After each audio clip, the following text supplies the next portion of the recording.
And with that, I would also like to thank everyone for coming here and listening on this dissemination, and also for SPIE to have the academies here and kick this release off.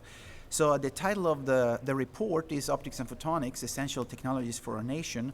And it's a follow-up report pretty much from the Harnessing Light study that the National Academies did approximately 14 years ago. And of course, a lot of things has happened since then. And the website that you can see here, opticsandphotonics.org, has a direct link to the full report. And you can also go to Academy Press and download it. I think 18 months ago, almost precisely, we had the world realized what the statement of task for this study was, and one of the things, of course, was to review updates in the state of science that have taken place since the publication of the report quite a number of years ago, but also to identify the technological opportunities that have arisen in these recent advances. And then, of course, assess the current state of optical science and engineering in the United States and abroad in several various aspects that we will sort of see as the presentations go on. And also look at key things that could be done. For example, prioritize a set of research grant challenge questions to look at these gaps, and also then recommend actions for the development and maintenance of global leadership in the photonics-driven industry.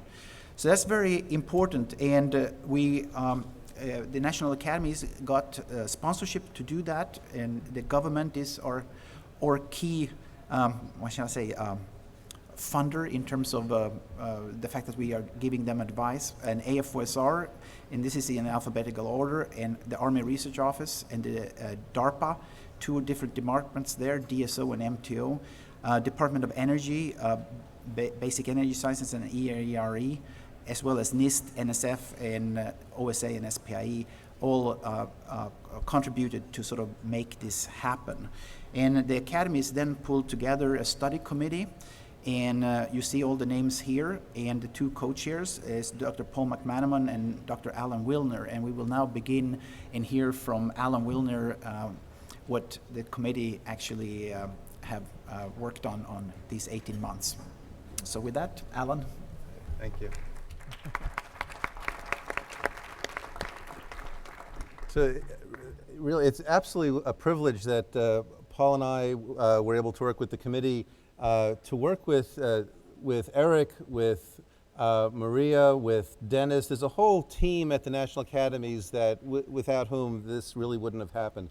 I think extremely important is to say that there are two people I want to single out in the audience. First is the statement of task that you saw, even just to get this study started, was proposed from a committee chaired by I.C. Koo, who's in the audience, who was chairing the U.S. Advisory Committee for the International Commission on Optics.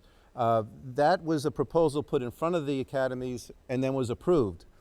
And then I cannot underestimate how Eugene really having the community have interest in this, having all the sponsors come on board. It was a real effort by many people, but without Eugene pushing it over the years, I do not underestimate, this would not have happened. So thank you very much, Eugene.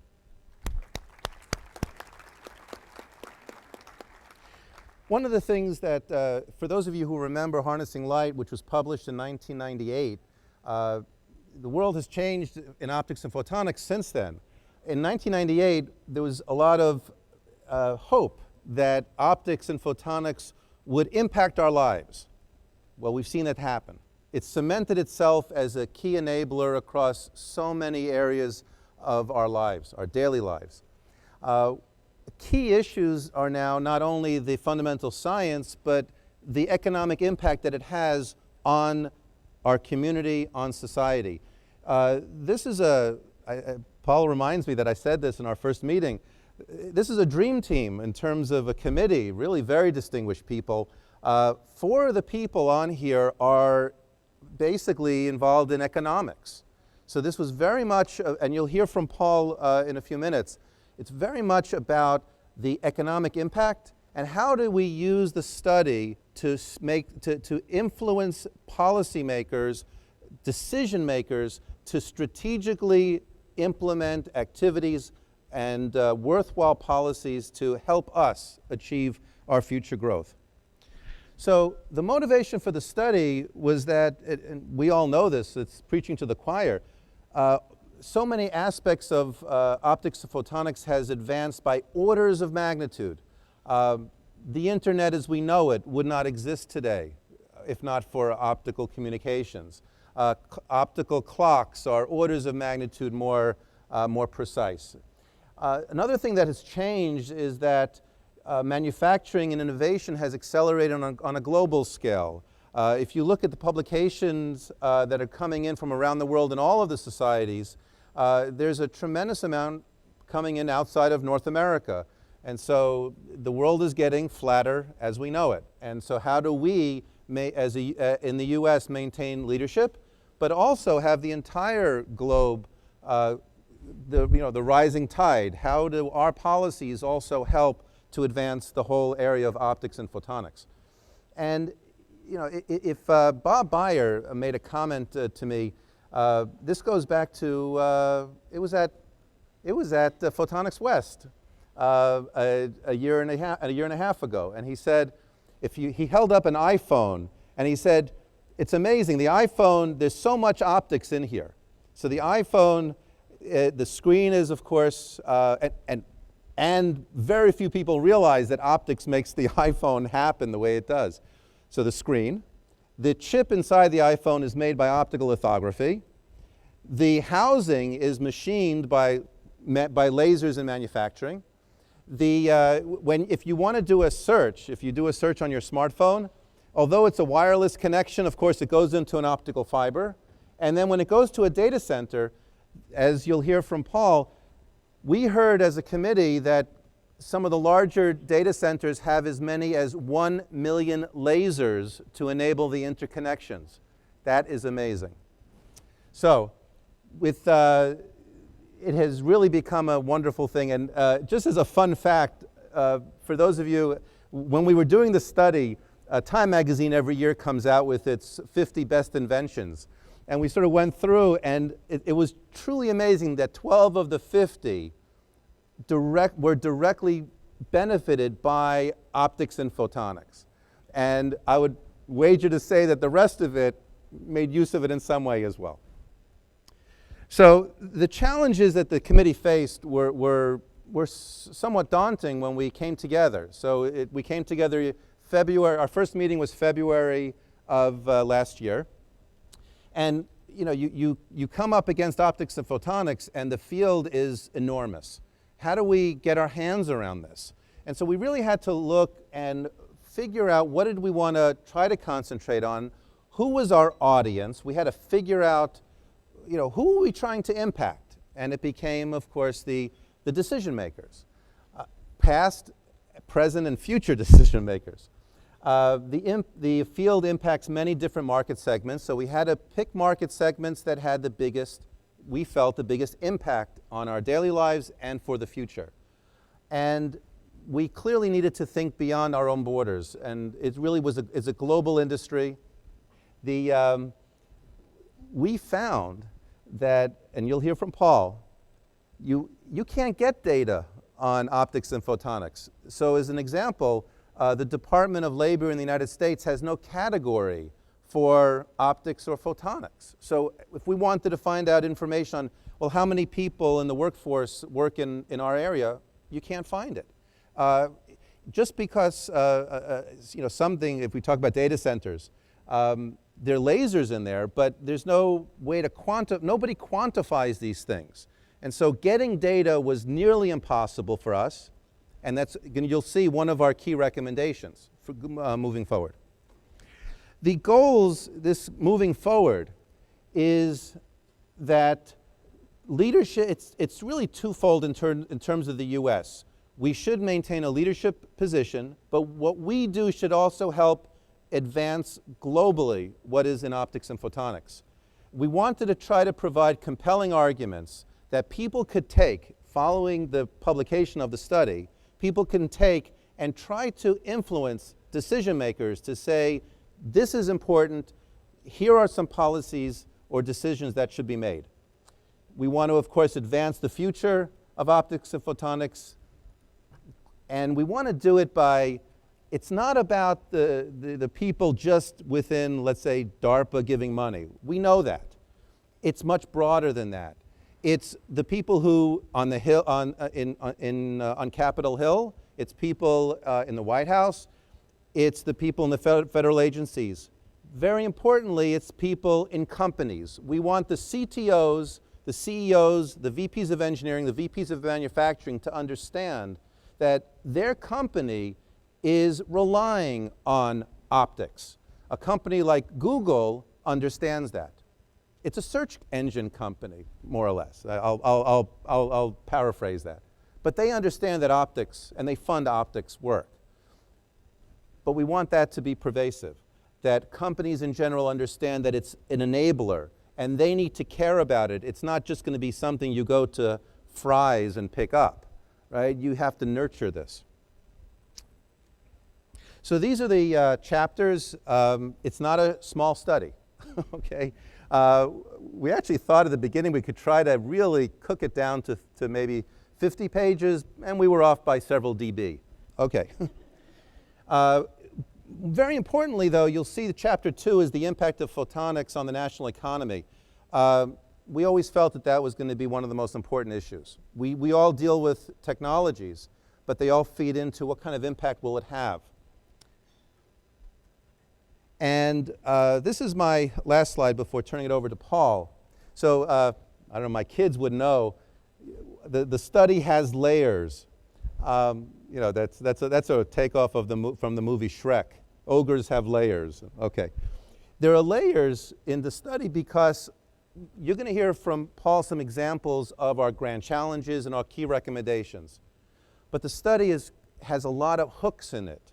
So there are many different issues. There are grand challenges, recommendations. We have findings. We have conclusions. But we have a lot of discussion as well. And so there are hopefully gems of pieces, paragraphs, sentences that can be taken as compelling arguments for lots of different things in our community. So with that, I'll turn it over to Paul. Okay, thank you, Alan. Actually, just to elaborate on the hooks, as he said, we've got grand challenges, we've got key recommendations, but when you look at it, if there's particular areas that you're motivated by, that you would like to emphasize, that you would like to go to your CTO about, that you would like to go to your congressman about, please do so.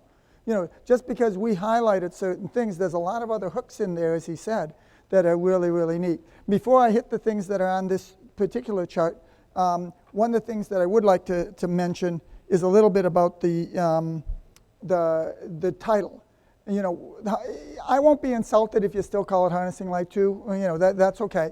At the same time, we picked it as Optics and Photonics, simple so that people know what it is. And the tagline is not a throwaway. These are essential technologies for our nation. And in a sense, a lot of our recommendations and a lot of our, our grand challenges are about the fact that these are essential things. Alan has made the point a couple times. There's over 1 million lasers in a typical Google data center. Google isn't an optics company. I mean, I don't even know if they're a member of SPIE. They might be, but yet they rely on optics.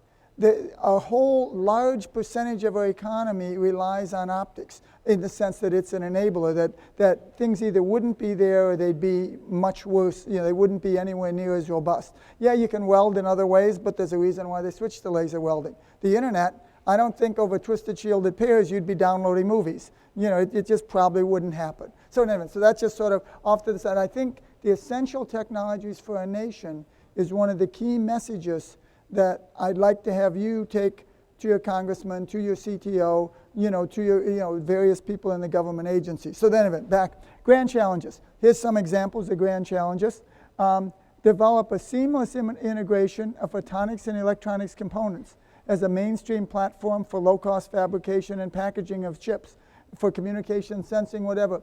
Think about that Google data center. It's got 1 million lasers in there. What happens between the lasers?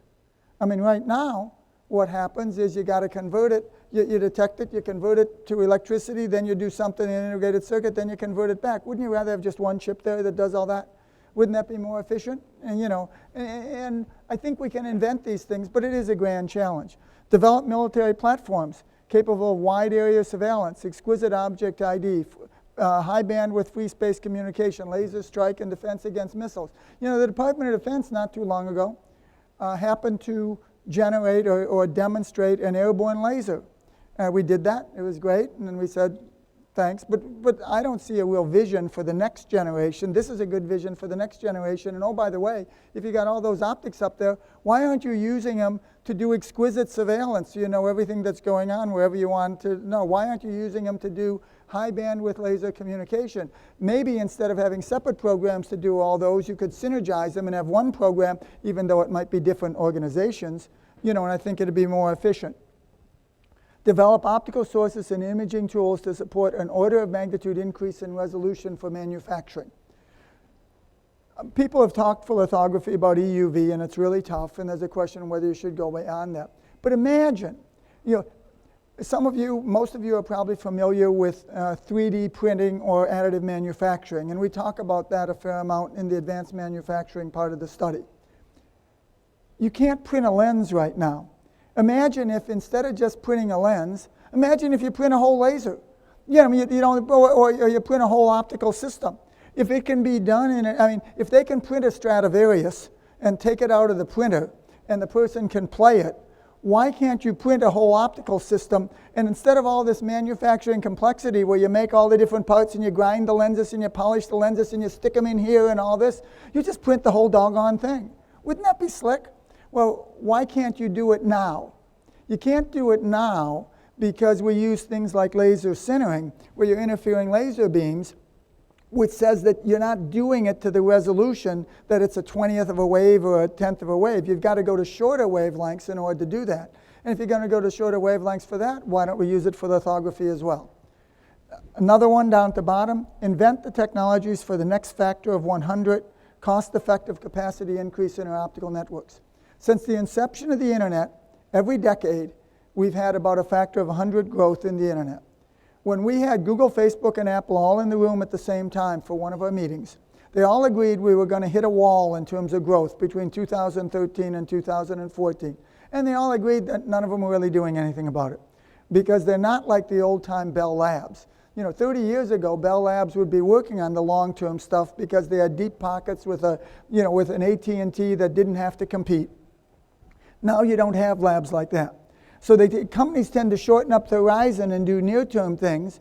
So something like this, is a real challenge, but they aren't really addressing it. Maybe if we could get a consortium of companies together, and the government too, maybe they could all throw some money in the pot, and we could actually address these long-term challenges that need to be addressed. Now, honestly, the U.S. is a little behind in that. I was just talking to Robert before, and, he's up in Canada, and he's in charge of a consortium of companies, working for photonics, trying to pull things together. Certainly, the framework, you'll hear from Eugene, the Framework 21, in terms of the Europeans, they're doing a really good job on that. We got to convince the U.S. that we need to go ahead and have strong industrial government partnering to address some of these difficult longer-term issues. Some key findings. These are economic key findings. Harnessing light was a really great study. One of the things it didn't have was economist-type people on it, though. And that's one of the things we tried to remedy here, because if you're going to talk to non-techies, to non-optics people, they're interested in how many jobs does it create, does it create a technical leadership in something. So some key findings anyway. It is an enabling technology. I already talked about this some with respect to the essential technologies for our nation. I think that's key. I think a significant fraction of our economy is enabled by optics and photonics. It may not be a high percentage of the money, and that's one of our challenges, as Alan was talking about, in that, maybe you only put a small amount of money in optics and photonics, but yet it enables a big thing. How do you count all that? That's why a lot of the people whose jobs depend on optics and photonics might not classify themselves as an optics and photonics professional. Then again, they like having a job, so if we don't end up doing these technologies, they're at a real disadvantage. We don't have the data. Alan already mentioned this. You know, that was one of the challenges we had. We just don't collect the right data. There's none of these there's not a NAIC code for, you know, for people who are optics and photonics professionals. And there could even be a little challenge, even if there was, you know, then you might not have a lot of people saying that they're an optics and photonics professional, but yet you get all these, you know, take Google. How many people in Google would rate themselves as an optics and photonics professional? And yet the company is very dependent on all those other jobs are dependent on it. So, but in any event, we do need to try and collect the data. Another finding here, a significant gap in the economic data on photonics is the, oh, I guess I just said that, but, and again, this is more collecting data.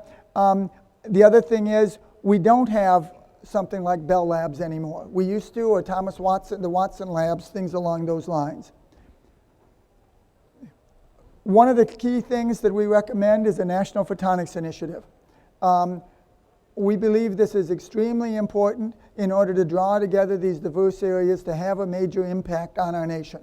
Then in conjunction with that, that particular group can help collect this data.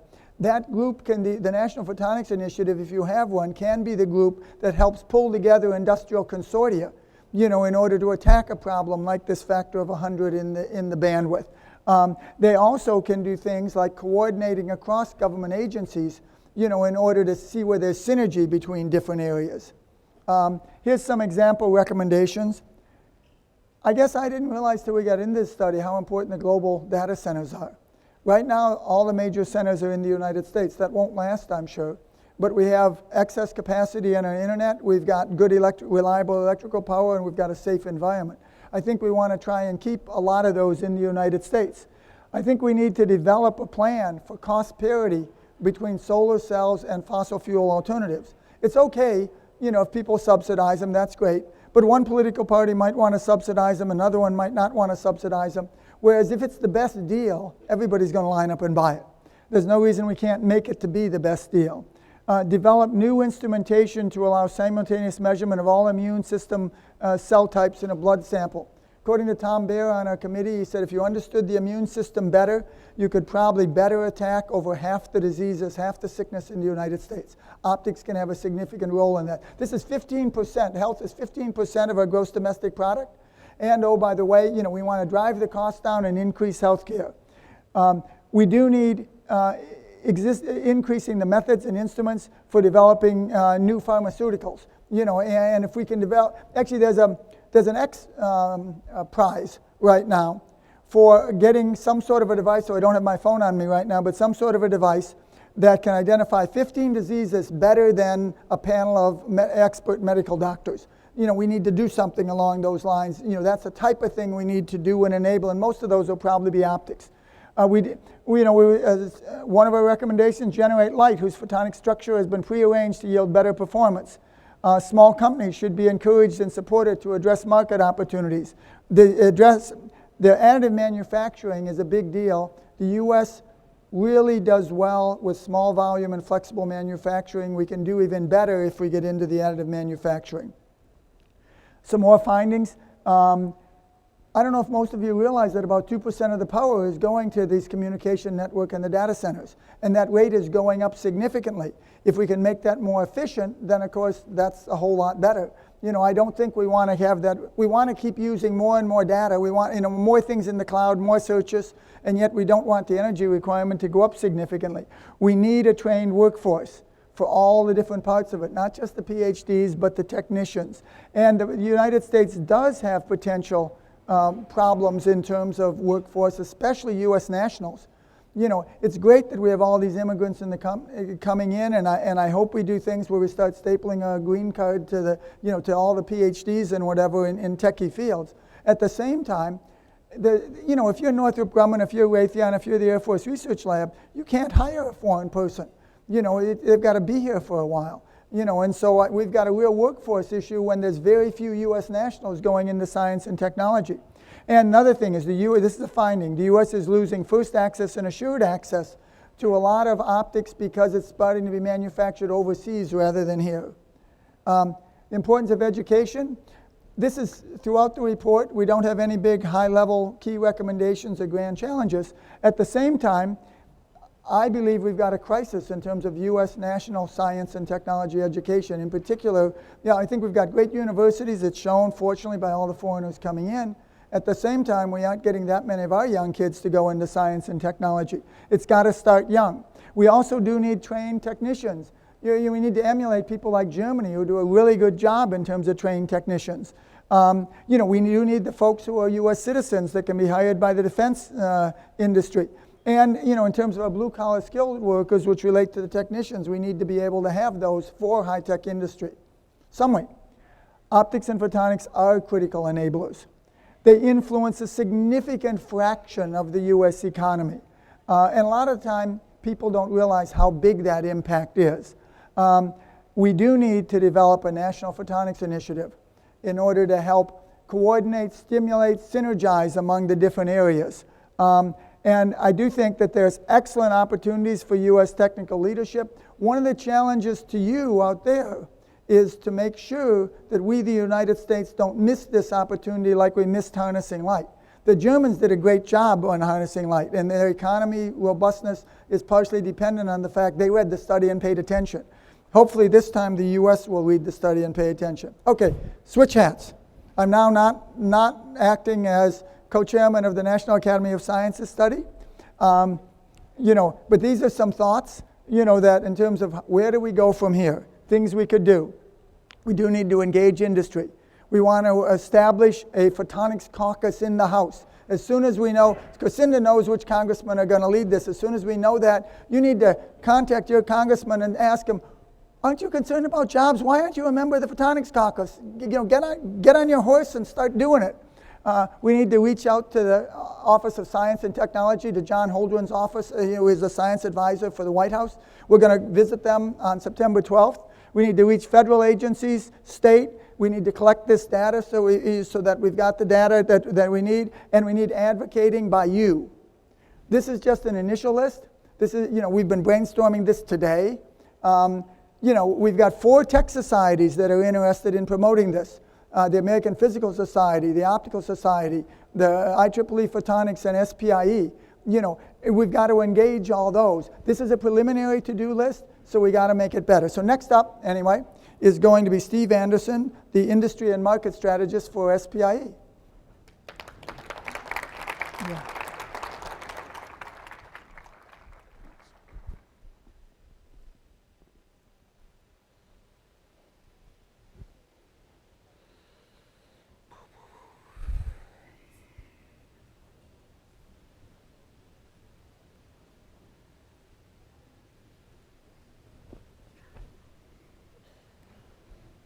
Okay.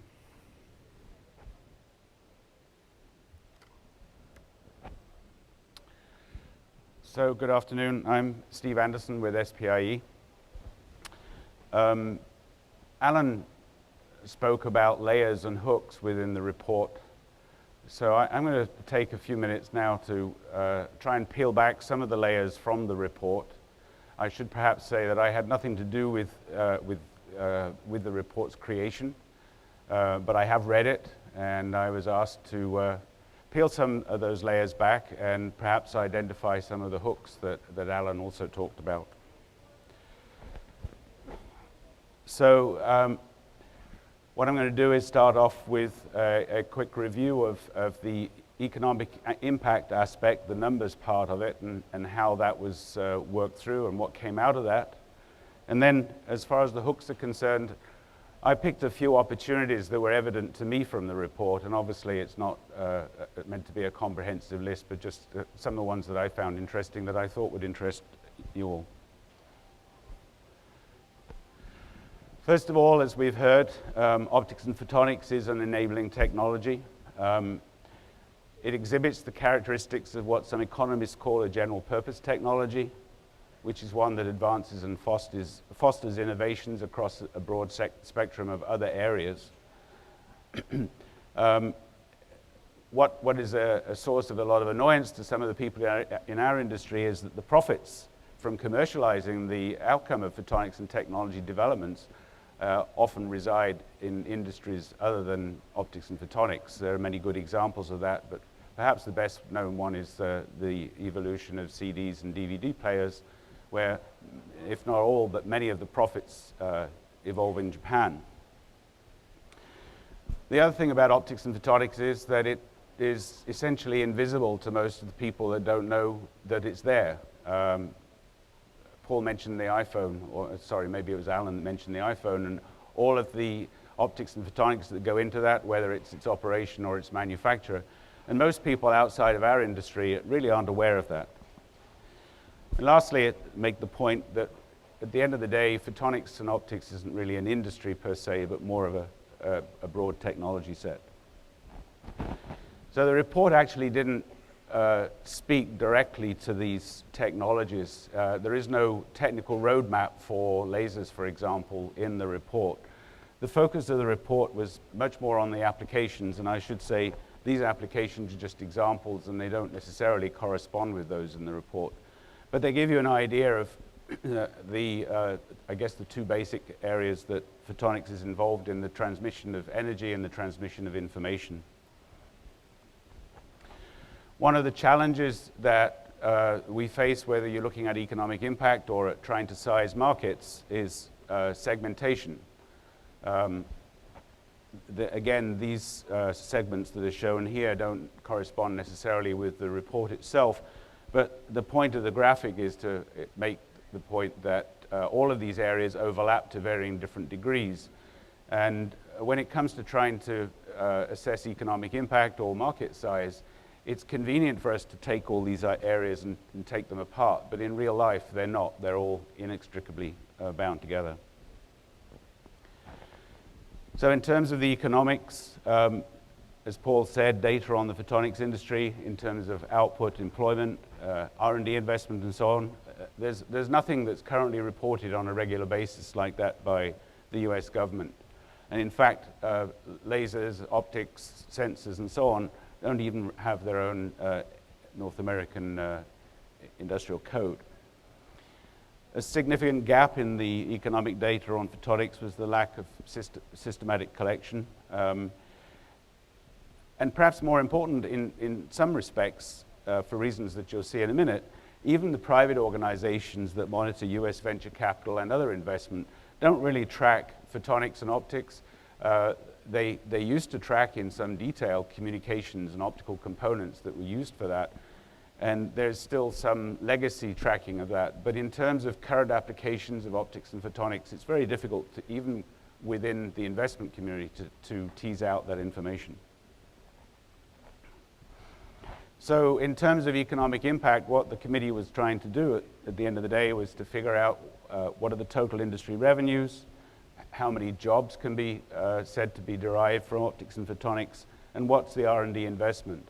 And the graphic up there really just makes the point that you have to decide at some point when you're trying to do this, where do you stop? You know, if you take a fiber laser that goes into a robotic welder that makes a car, the car gets sold. At some point you've got to say, okay, the economic impact has to stop at one of those envelopes. And that becomes quite a challenge in some areas. What the report did, or what the committee did, was to take a sample of companies, and those companies were all active in photonics. They were defined by the fact that they were in some way either members or related to SPIE or OSA. And then there were additional data was taken from Dun & Bradstreet and Compustat. So from databases at OSA and SPIE, they identified 336 unique corporate members, 1,009 unique companies that exhibited at trade shows like this. Employers of society's individual members, there were 1,785 companies. And aggregating, deduping that, came up with 2,442 unique companies, of which 12%, or 285, were public and the rest were private. By way of comparison, within the US as a whole, this isn't just photonics, but the whole of the US, there are 5.9 million employer companies in 2008. 17,000 of those were public. So if you take the sample that the committee was working with, that represents 0.04% of the employer firms and 1.7% of public companies. And here you can see a drill down into some of the data for those companies in 2009 and 2010. They represented roughly $3 trillion in revenues, 7.4 million employees, and roughly 5%, or a little bit more than 5% in terms of percentage of sales into R&D. So again, comparing that with the numbers for the USA as a whole, you see that in terms of revenues, photonics represents about 10%. In terms of number of employees, about 6%. And the R&D number wasn't available. But what that means is that if you take the 10% and the 6%, the committee concluded that given the fact that photonics companies only comprise less than 2% of the 17,000 public companies within the United States, but they accounted for 10% of the company revenues, it was just indicative of the pervasiveness of photonics innovation and technology within our economy here. They also identified a number of structural changes that have taken place over the past 10, 15, 20 years within the US economy related to R&D and to photonics. What you see here is the funding of optics and photonics by the National Institutes of Health between 2000 and 2011. In terms of overall photonics R&D, it's dominated by the Department of Defense, which is perhaps no surprise. The second largest funder, which is 80% of non-defense R&D, is the National Institutes of Health. And from this graph, you can see that over the past decade, the federal funding of photonics has increased, even though in 2010 to 2011, there is a noticeable drop. But the overall number is up. Another change that's taken place, the reduced role of large firms as performers of R&D. In 1984, large firms accounted for 60% of all the money that was spent on R&D, and by 2001, that had dropped to 40%. And if you think about it, that's probably not surprising because the likes of AT&T, Bell Labs, and so on went away in that time period. What that means is that the smaller companies within this arena have increased in their importance. The share of smaller firms has more than doubled. And the importance of venture capital in terms of its effect on research has increased because many of those smaller companies are funded by venture capitalists. And the committee concluded that it's very likely that photonics follows this trend as well. Another trend that they also feel that photonics has followed is the shift that's taken place since 1980 of federal versus private R&D funding, which has shifted, as you can see from the graph. 1980 is the middle where the two lines intersect. It went from 50-50 to a more of a 30-70 split. Nonetheless, R&D accounted for by defense has been very important to our industry. It's not only funded the R&D, but it's also provided a market. Some of the earliest work that was done on diode lasers, for example, was funded by DARPA, and once the diode lasers had been developed, it was bought by other defense agencies to go into satellites and so forth. And that overall trend is consistent with earlier trends that have been seen both in IT and in semiconductors. So moving away from the economic impact to what you might call, as Alan did, the hooks in the report, I just highlighted a few of the opportunities that struck me as interesting or have some potential. Flexible displays is something that seems to fire a lot of people's imaginations, and there's a lot of work going on in them around the world, but it's still not a fully, or even close to being fully commercialized activity. Organic electronics can play a role in that, and it is an opportunity. Energy efficient backlighting is another one that was brought out in the report, as well as real-time holographic displays and development of new materials. All that notwithstanding the fact that the production of most current display technologies has moved outside the US, that doesn't preclude any of these new areas from being developed here and staying here. The area of sensing, which is a very broad area, is also one which has got a lot of activity in it. And one of the things that the committee mentioned was the possibility of taking existing high-volume, low-cost components and using them to explore niche markets. They mentioned specifically biomedical sensing, some of the mobile platforms. We saw actually one of those in the introductory video. It's an opportunity for small companies to leverage the low-cost manufacturing of another company, probably overseas, and to build a real business. And I cite a case in point which wasn't in the report, but Ocean Optics, which is now a pretty large company, at least within the photonics business, was started by taking the sensors from fax machines and barcode scanners and tailoring those, the high volume manufactured ones, tailoring them to these tiny little spectrometers. Novel materials is a less advanced but nonetheless intriguing area. Sub-wavelength optics, metamaterials, and photonic crystals. Nanostructures offer the opportunity for tailoring the optical properties. Trapping of light can increase the efficiency of photovoltaic cells, selective thermal emitters, and photonic crystals are already being deployed in certain areas like biosensors, semiconductor lasers, and fibers. Paul mentioned additive manufacturing. That is actually made it into the popular press last year with the printed violin, which is on the front cover of The Economist from 2011.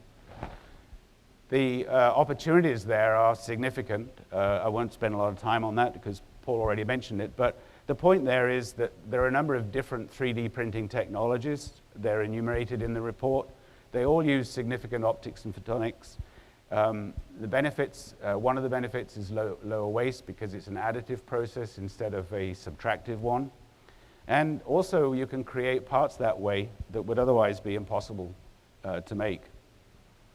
And in fact, this makes the point that Paul made that if we can get the resolution, find a source with orders of magnitude higher resolution is currently available, it might be possible at the end of the day to print optical elements. So in closing, I just want to mention the National Photonics Initiative. This is a statement from a report. The basic point is that we need a coordinated effort to state our case and to make an environment in which it's easier for photonics companies and photonics-related companies to get funding, to develop strategy for R&D that makes sense across a concerted set of industries, and basically make jobs as well to build the economy. To make all that happen, to reiterate what Paul already said, we need industry participation and leadership, whether it's intellectual or financial.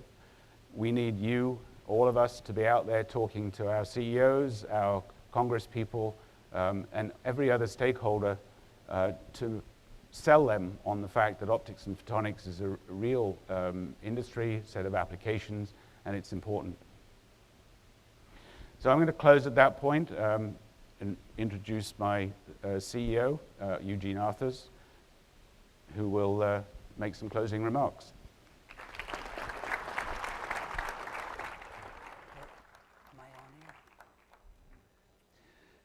Well, good evening. Let me start by thanking Alan and Paul and Eric and Maria for pushing this through. They really need some sort of award for herding high-level cats, I must say. I was actually asked to wrap this up, but I have the opportunity to read the report, and one of the things about the report that I also heard from all the members of the committee was that optics and photonics is so huge, they have really no idea, or had no idea, most of them going into this, how big it was. Essentially, the people in our community are failing to grasp how important this area is. Now, SPIE has been making estimates all along of the size of the market, and this would consider a lower bound of the market. You'll understand collecting information in this market is very difficult for some of the reasons I'll show in a moment or two. But the projections include strong price erosion in consumer products displays, solar, and so on. There's about 110 or so billion dollars of this in displays, imported displays mostly. And of course, solar and some of these other things have a very, defense markets have a very high dependence on political and social influences. It's not technological forecasting, it's more social. Now, we estimate that globally there are about 1.7 million high-value jobs in photonics in the world. Now, contrast that with the US manufacturing jobs are now at about 11 million.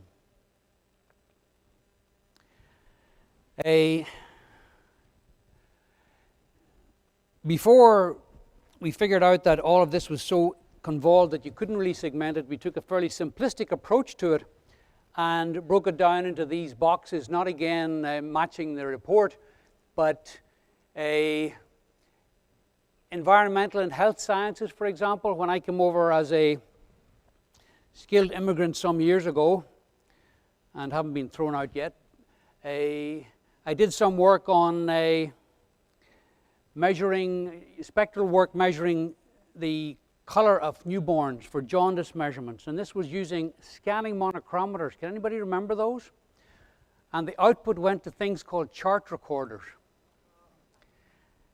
Obviously, I'm bringing back some memories here, but a few weeks ago, my latest grandchild had actually was examined as a newborn for jaundice level, something they do with all our children, with a little handheld optical device, click.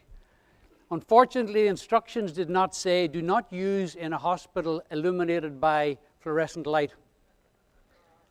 It had been designed for a different kind of lighting, and it threw the reading away off, and there was immediate panic that Billy Rubin is really off the scale. But why do we put research on here?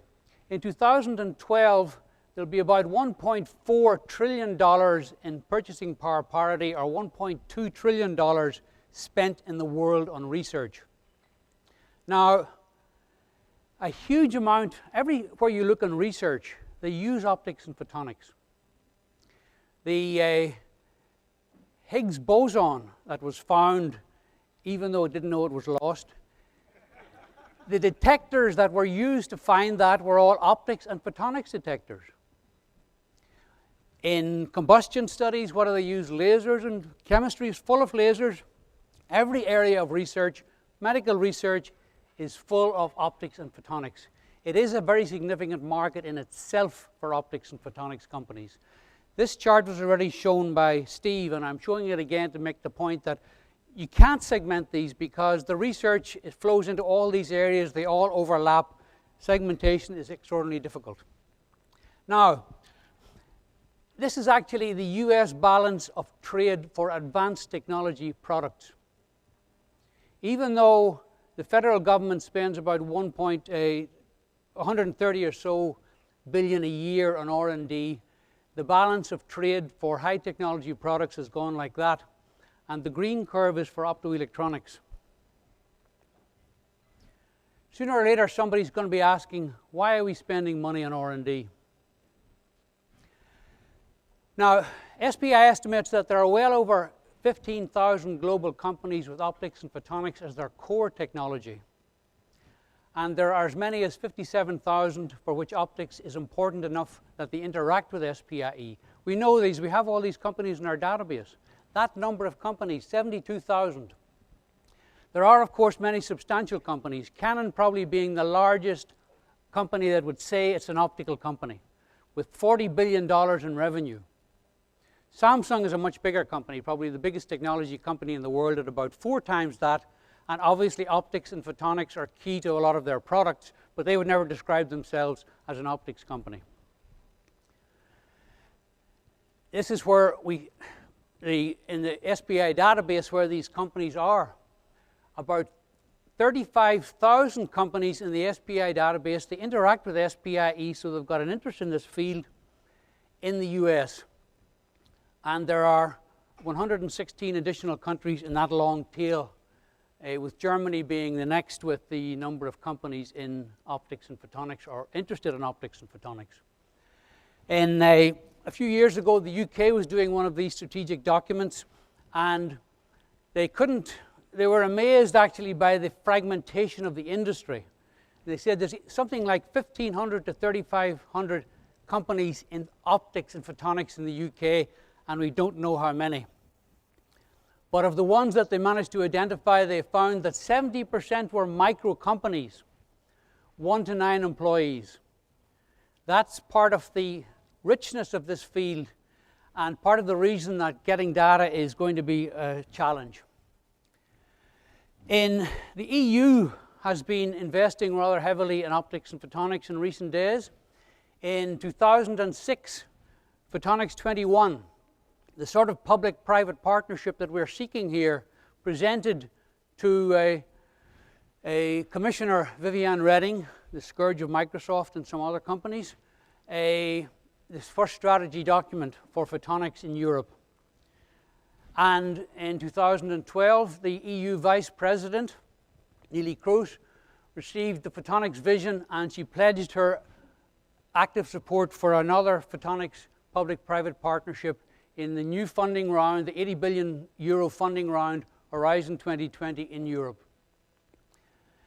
This is some of the documents that they used, and they did actually 2 recent documents, one called the leverage effect. Now, we interacted with the composers of that document, and no matter what the actual document says, they estimated that the leverage effect of photonics from the sort of the number that I showed, 500 billion market size, is a factor of 10, which closely matches some of the numbers actually that are mentioned in the report. Same scale. And the last document presented in March was Photonics, Our Vision for a Key Enabling Technology for Europe. Because in 2010, the EU defined 5 key enabling technologies, including nanotechnologies, by the way, but one of them was identified as photonics.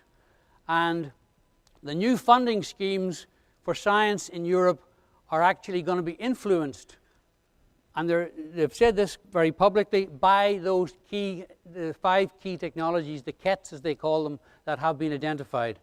So photonics in Europe is rolling forward with some momentum. I think Paul already mentioned that actually shortly after the initial report, Germany came out with a very fine document, Optical Technologies, the Deutsches Agenda, and they took a more market orientation in this, in actually evaluating. They used and they gave a lot of credit to the Harnessing Light document, and then they went and described how Germany's position, how strong it was, and the strategy for keeping it strong. They've been coming out with a number of reports in Germany since. That's one of the slightly later ones.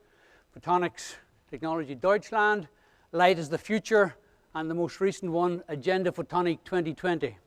So they've been churning out documents even faster than us. We only do one every 14 years. These are some of the other documents I mentioned. The UK document, and Canada did a document illuminating a world of opportunity about 1 or 2 years ago. But the people perhaps who were first into the game were Taiwan. In 1982, Taiwan identified photonics as listed as one of the most important technologies to be developed in Taiwan. You saw earlier very high-level politicians, number 2 politicians in Europe, at photonics events. Here's the president of Taiwan actually being shown around the photonics exhibit, showing interest. Interest at a very high level is something that seems to go with the successful nations in the technology. Taiwan versus California. Population of Taiwan about 23 million, California 37 million. The exports from Taiwan, 274 billion, almost all of which can be classified as high-tech, and of which about 70 billion is photonics. California, about 41.3 billion in high-tech, and that is seen as one of our leading states in high technology. So, we need to do something. Now, if Paul and Alan can just come up and tell us what it is, we'll be very happy. Thank you.